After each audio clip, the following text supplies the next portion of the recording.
Hello, I'm Matthew Venn. I'm the Chief Sales Officer for YosysHQ, a science communicator and electronic engineer. And I'd like to say thanks to Derek for asking me to do a keynote for GNURadio Conference 2021.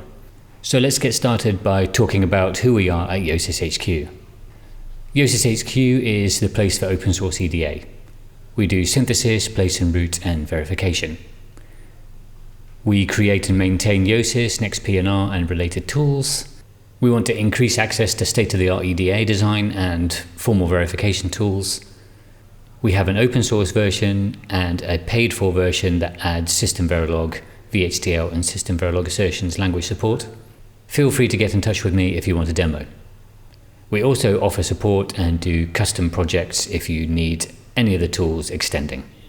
The main thing I want to focus in this talk is about the state-of-the-art of the open source FPGA tooling. Derek said that a lot of people here will be familiar with FPGAs and FPGA development, but mostly using the proprietary tools. So I want to give you an update into where we are with the open source tools. So what exactly do we have inside an FPGA toolchain? We want to be able to write our design. We need various types of language support. We have verification, for example, simulation, formal, coverage. We probably want to have some support for reusing intellectual property. We probably want to have some frameworks for easily building systems together rather than having to type everything out. System on chip generators. We need synthesis tools, so that's where Yosys comes in. For FPGAs, we want to do place and route, and that means we need to know about where things are in different devices and know how they're programmed. Let's get a little bit of context here. A lot has happened very quickly. So Yosys was originally created by Clair Wolf back in 2013. But at that time, there weren't really any FPGA targets that we could use it for. So it was mostly useful for academic purposes. Later on, Clair reverse engineered the Lattice ICE40 family of FPGAs as part of Project Ice Storm in 2018. And that really marked the beginning of a flourishing era for the open source FPGA ecosystem. NextPNR came along. We saw an explosion of cheap dev boards based on the Lattice parts as they were the most supported. Then we had the ECP5 family reverse engineered, which is a more powerful family from Lattice. Lattice now showcases various open source boards on their own website. And of course, work is always ongoing, fixing bugs and improving quality of results. Our CTO at YosysHQ is Clair Wolf, and she was able to take a few minutes out of her busy schedule to talk to us about her involvement. I didn't want to get too far into the details because she recently did a very technical talk with the Open Source FPGA Foundation, so you can check the link to find out more about that. So just checking my dates, Yosys started in 2013? I think I started working on it in 2011. Okay. Originally under a different name, which was just like a ridiculous, unpronounceable acronym, but I was sure it would not show up as part of anything else, so I could easily search and replace it when I would come up with the real name, which was Yosys. And it was part of my work for my bachelor's thesis. So I was working on a project with coarse-grained reconfigurable hardware, and we had to figure out a way of getting designs into our custom flow. And I looked at the solutions that existed and decided we would need to build something. Yeah. From simple beginnings. Yeah. Yeah. So was that like the start of your EDA tooling journey? Not really. I have no idea when this was. Maybe 2005, around 2005-ish. I was playing around with the custom synthesis flow for simple FPGA architectures, and at the time I was trying to convince FPGA vendors to open up the bitstream documentation so that it would be possible to build an open source flow. At the time I was looking at the synthesis part of Icarus Verilog for design entry. But yeah, essentially all the vendors I contacted told me that it wouldn't make a difference if they would open up the bitstream documentations, because nobody would be able to build tools for them anyway, because it would be like far too complicated. So yeah, and about 5 years later, I just started to write the tool that nobody could build, apparently.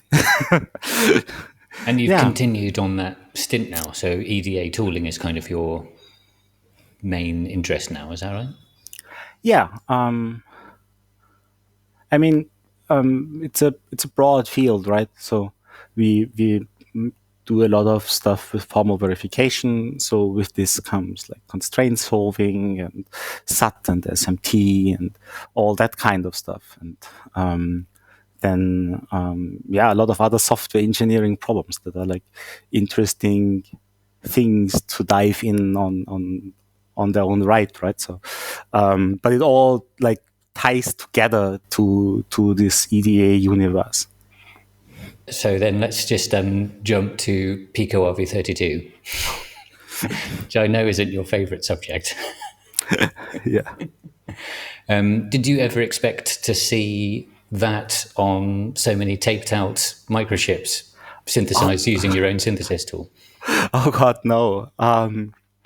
So when I first learned about RISC-V, I thought, "Ooh, this is really, really neat and nice." I've been building small custom processors for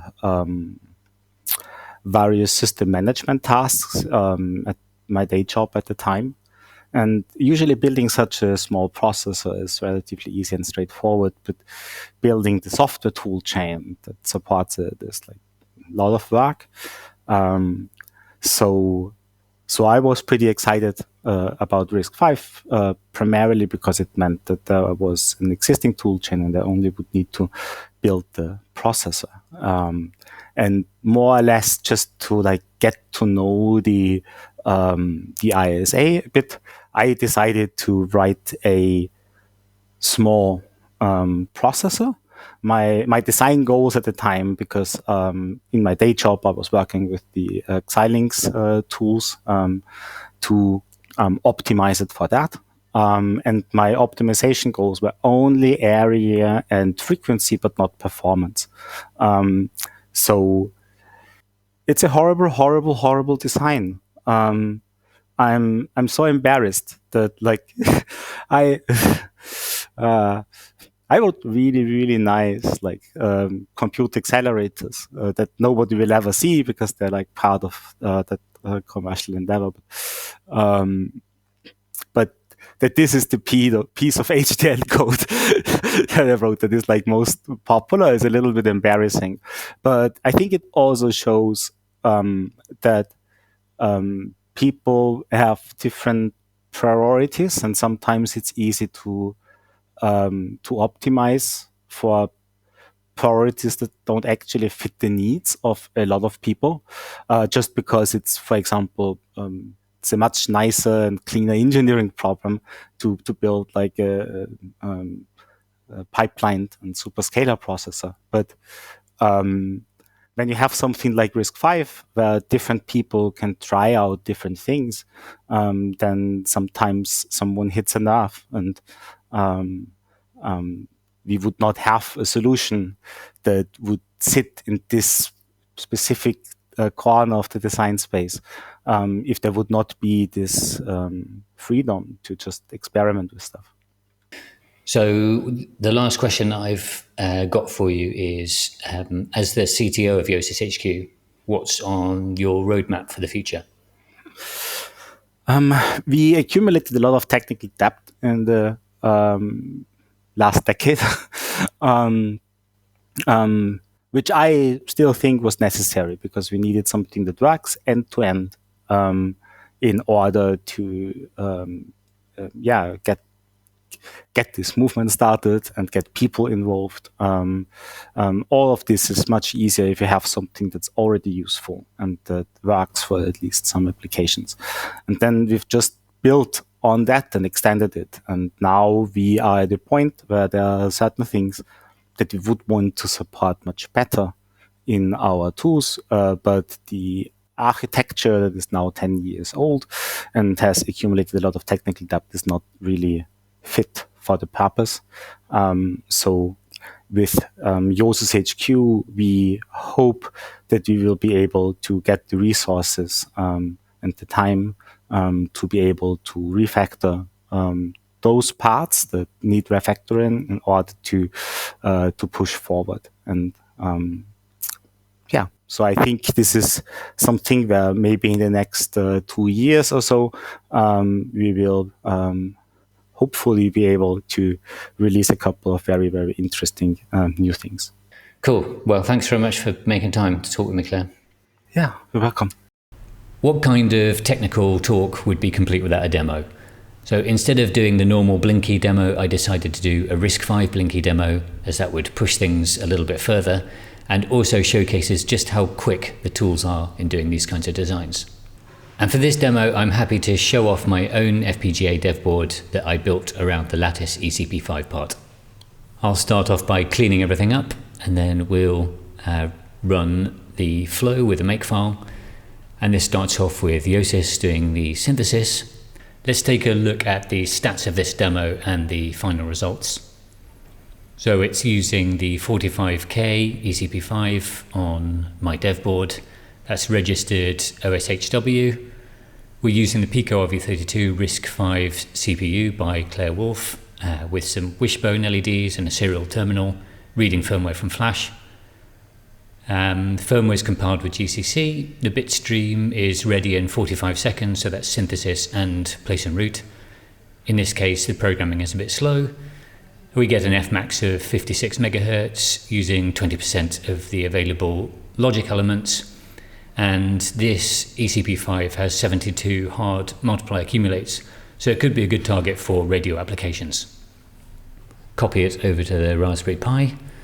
And then I sped up this part of the video because programming is normally a lot faster, but this is bit banging from the Raspberry Pi. It takes a little while. So now we've got our RISC-V Blinky, log into the Pi, open a serial terminal, and then show the GNURadio Con banner. At YosysHQ, the fundamental tool is Yosys, the synthesis tool, and this is forming the core of many other different flows. But there's also a lot of other important tooling, and I want to highlight some of these in this talk. So we have verification tooling and intellectual property, and YosysHQ provides formal verification with a tool called SBY. We have simulation tools and frameworks. CocoaTB is a really interesting one. I'll talk a little bit more about CocoaTB in a minute. We've got a couple of other simulators, Icarus and Verilator, and a new one called CXXRTL that's built into Yosys, and it's only been going a few years, but it's already got very impressive speed results. We've got GTK Wave and a new tool called VCDROM, which is a cloud-based VCD viewer. And then we have design frameworks and package management. Litex is an infrastructure to create FPGA cores and SoCs. FuseSock aims to increase reuse of IP. And SymbiFlow aims to be the GCC of FPGAs, and is also the best bet if you want to be trying out Xilinx devices. So let's pick on a few of these and look at them in slightly more detail. One of my favorites is CocoaTB. CocoaTB is a bit like UVM, but it's all Python based. It supports a wide range of simulators. You can just plug those in, even commercial ones. And it's got some bus protocols broken out into a different Python module that supports some common bus protocols like AXI, Avalon, and Wishbone. It's got out-of-the-box CI support, which is great for getting your hardware in CI. And it lets you do cool stuff like attaching your FPGA design to your real local network. That's one of the examples in the tutorial. And this is a little demo that I wrote a while back that can read a WAV file, run it through a filter in the FPGA, and then write back the WAV file. So that shows how much nicer it is doing this with Python than trying to do the same thing in Verilog. CXXRTL is a new simulator built into Yosys, written by Whitequark.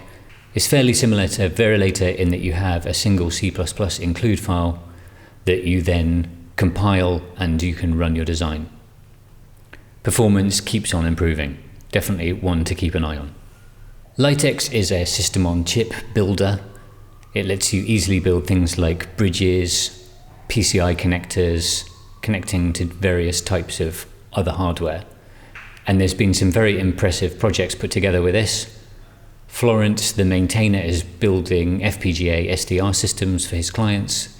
Those aren't open source, but Litex is open source and is a very convenient way of building up complicated system-on-chip packages without a lot of effort.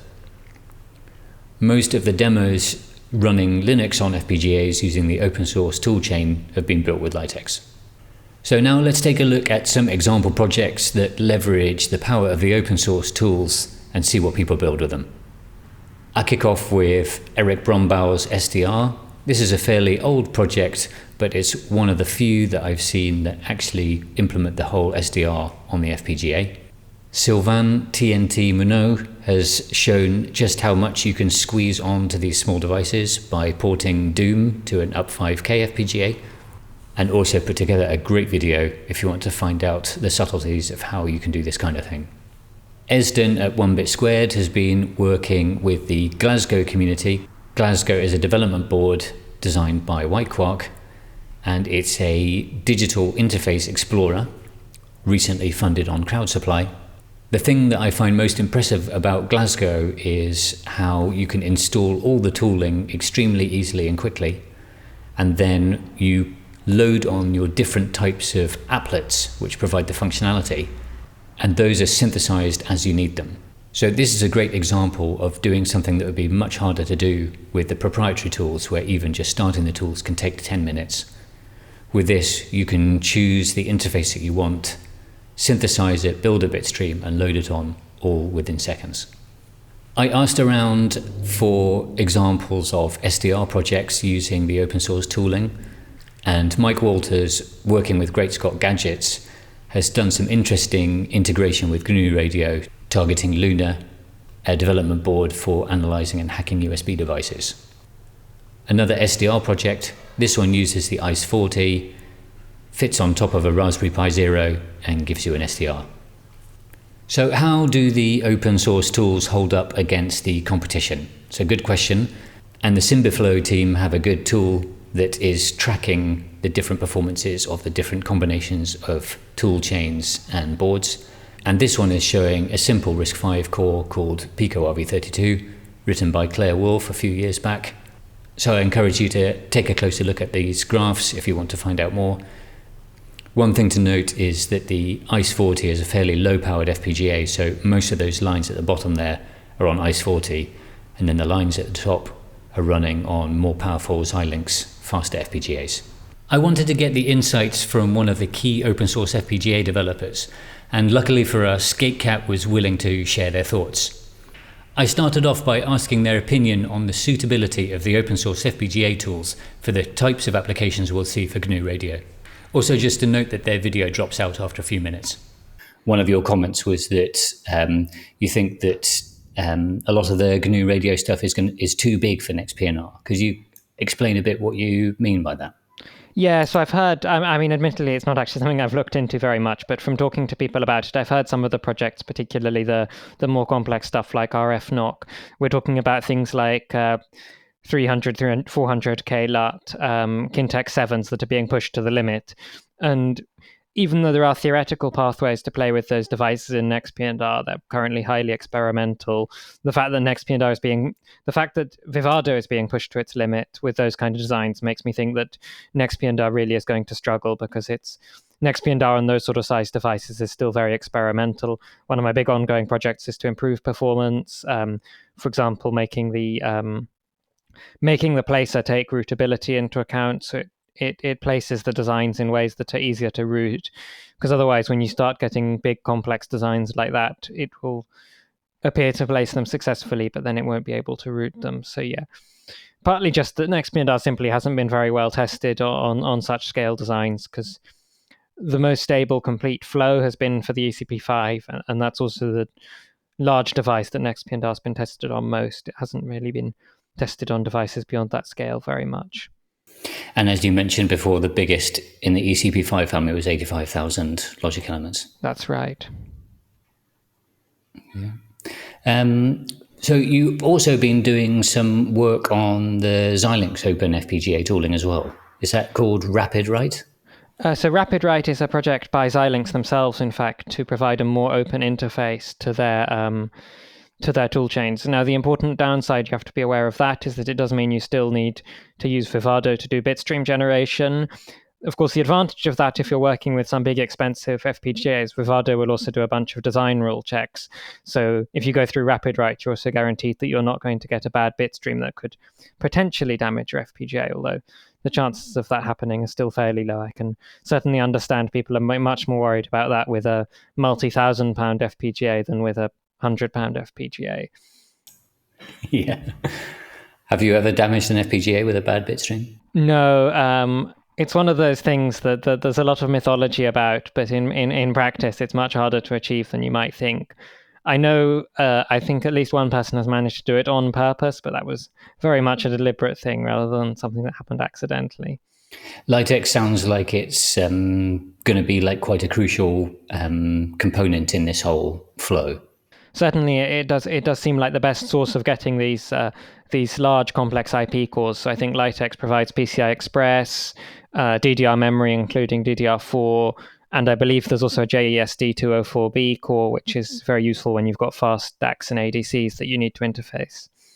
The question about are there ways of abstracting interfaces to make it easier to integrate FPGAs into SDR frameworks? And I think NMyGen and MyGen and Litex, this is all kind of related there, isn't it? Yeah, so I think probably the best project to look at here as a reference point would be White Quark's Glasgow, because she's worked very hard on deeply integrating NMyGen into Glasgow. So the fact that there's an FPGA toolchain sitting behind there is largely abstracted, particularly as it can support the WASM builds of Yosys and NextP&R, which sounds like it might be slow, but actually the overhead of WASM is very low, and it means that both Yosys and NextP&R can be installed as Python packages. So the end result is that installing the Glasgow toolchain gets you NMyGen, FPGA toolchain, basically everything hidden behind a kind of very nice command line interface to the point you really don't even know there's an FPGA in there. And one of the great things about the Glasgow board and all that software support is you write your little applet in NMyGen, and then everything is synthesized to a bit stream that then gets run on the board, which might sound for people who are used to kind of classical FPGAs as would take a long time. But one of the nice things about this project is that's actually a very fast flow. Yeah, and when you're looking at bigger FPGAs, and this can be done both with the Xilinx tools and hopefully in the future with open source tooling as well. The trick here is often to make a kind of shell, essentially part of your design that doesn't change, that contains the interfacing, the PCI Express, maybe some parts of the radio signal path that are not changing very often, ADC interface, all those kind of things.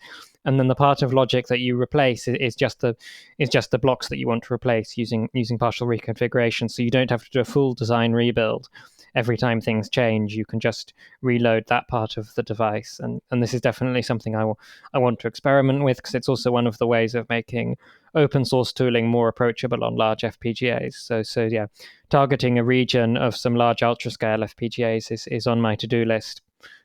Perhaps not for this year, but certainly for next year. Sounds like a long to-do list. It really is, yes. I think that unfortunately applies to all of us working on open source FPGA tooling. Great. Okay, well, thanks very much for your time, Gatecat. I really appreciate it, and hope you have a great rest of your day. Thanks. Very, very nice to speak to everyone here.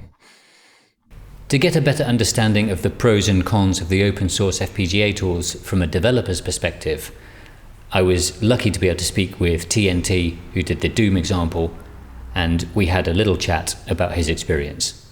Yeah, so I was wondering if you could speak a little bit to the difference between the open source tools and the industry tools. Okay. So, I mean, obviously the big difference is, I think, the convenience of getting started and just, getting the stuff up and running. It can be a big can be a big stop. Just, it's small things that, in the grand scheme of things are not necessarily super important. But like, recently I had to upgrade Vivado. That means, okay, I need to download like 80 gigabytes of install files, and then I need another 80 gigabytes to actually install them. Which, if you try to do that like on the laptop, that's 160 gigabytes. That's not a small part. And then, you sometimes need to have 3 different versions of the toolchain because, the reference design from ADI, for instance, they work on a very specific version. They require a very specific version of Vivado. Then you want to synthesize code for the Etus USRPs. Again, they're designed to work on a very specific version of Vivado, and that's not necessarily the same one. So that's easily gets a bit annoying, and it's it's not a huge deal, but it's one thing that's definitely an inconvenience. Then you have the licensing, because you need some of them, even if the license is free, you need a license file, and that can be very annoying. There are several cases with Lattice, for instance, using either IceCube or Radiant. Their license request processing seem to have some manual step in them, which means that when you request a license, you need to actually wait for somebody to accept it. And I remember at the last CCC I was at, I needed a license because the one I had expired, and it's CCC. It's like between Christmas and New Year, nobody was processing requests. I just couldn't get a license. That kind of stuff. That's the first thing. And the other, I think, is mostly the way you deal with problems and issues and things like that.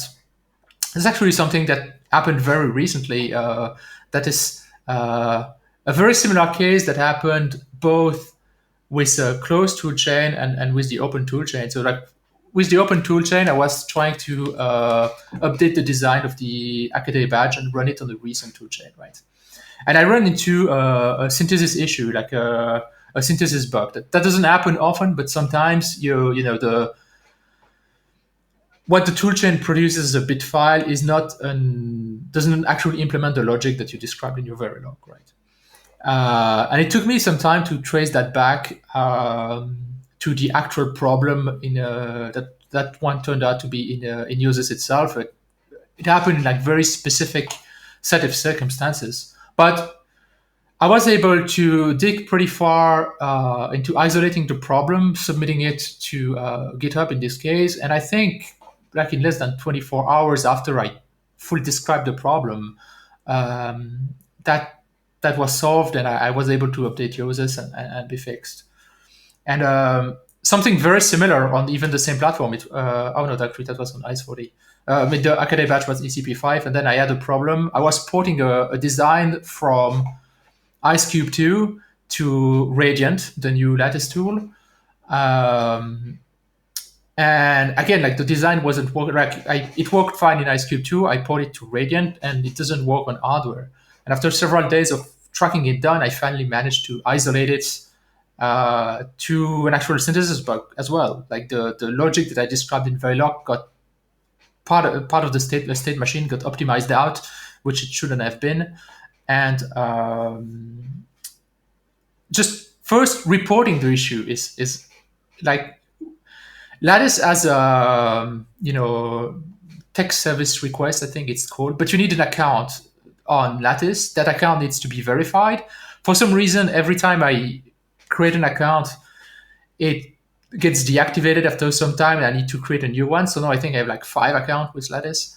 And so I submitted the TSR. It already takes several days, I think close to a week and a half of back and forth just for the engineer to understand what the problem is, and that I'm not an idiot and I didn't open an issue for nothing, right? And I did send actual bug in the tool, and then it finally gets escalated like a week later to the software team, which confirms the issue. But in the end, we have a bug, but you have a workaround, and we don't currently have the time to fix it. So issue closed, we'll fix it when we can, right? But in the meantime, even though I isolated the issue, first, I don't have a fix. I wasn't able to look at the source code or anything to know exactly what precise set of circumstances triggered that bug. So I don't know if I'm going to hit it again or not. And so that's kind of a very frustrating experience in general. And that's really what I like with the open source tool, is the able to dig. When I hit an issue, is be able to dig into it. So that's some of the positives. Now give us some of the negatives. Well, I mean, so the negatives so far, the reason I say why, currently I only use the open toolchain for ICE40 and for ECP5. I don't use it for Xilinx.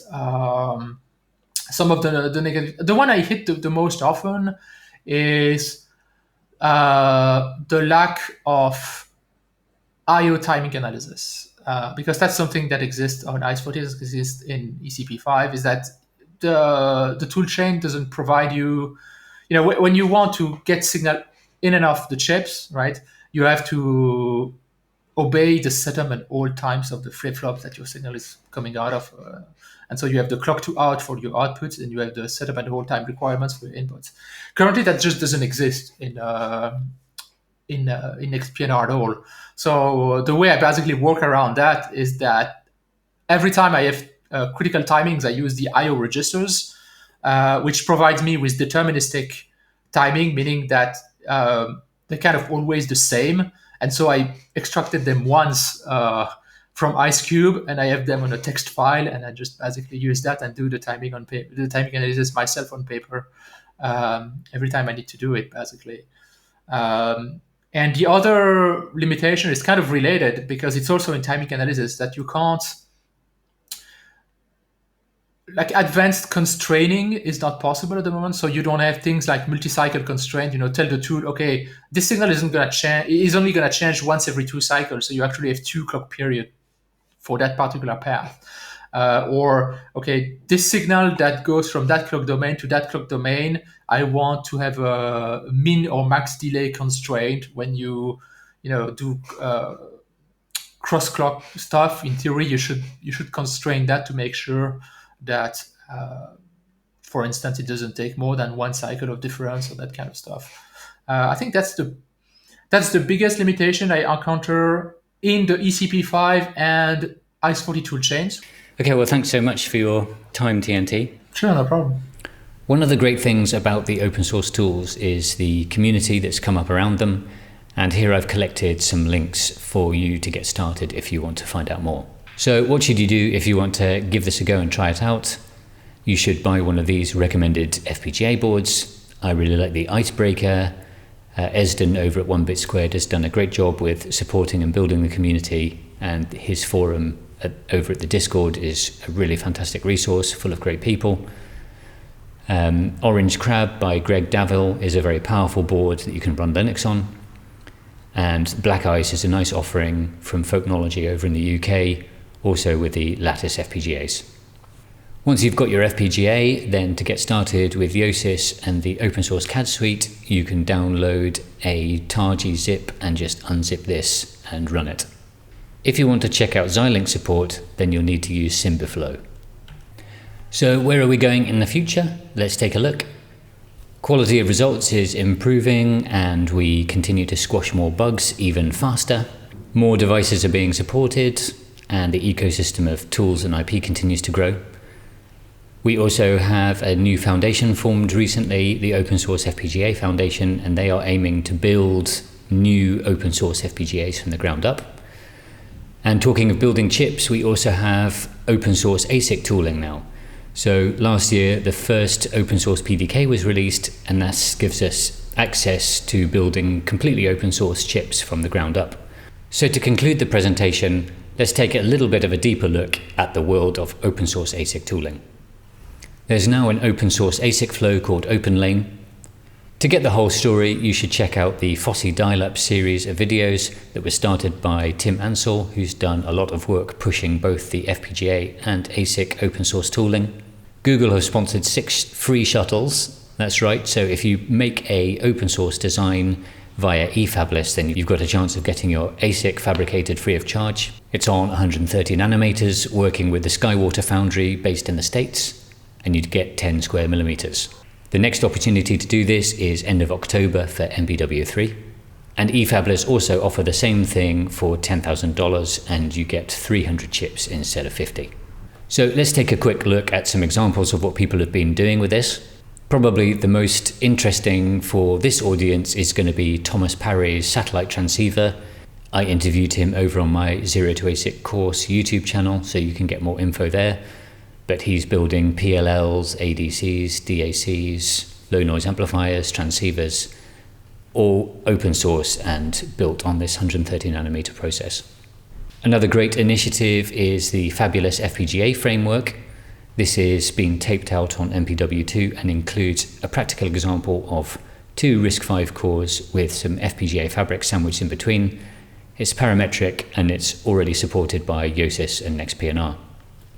So imagine what you could do if you put some radio systems right next to some FPGA fabric, right next to a RISC-V processor, and then put the whole thing on 130 nanometers. And now just to quickly plug my own project, the 0 to ASIC course. I'm doing this independently to teach people how to build open source ASICs using the current Toolchain and get your device fabricated by eFabless as part of the Google open source shuttles. For MPW2, 14 people from the course put in their own designs, included things like cryptographic accelerators, graphics drivers, memory IP, and electromagnetic fault detectors. So that's the end of the keynote. I really hope you enjoyed it. If you want to check any of the links, then you can go here. And with that, let's see if we have some time for some Q&A.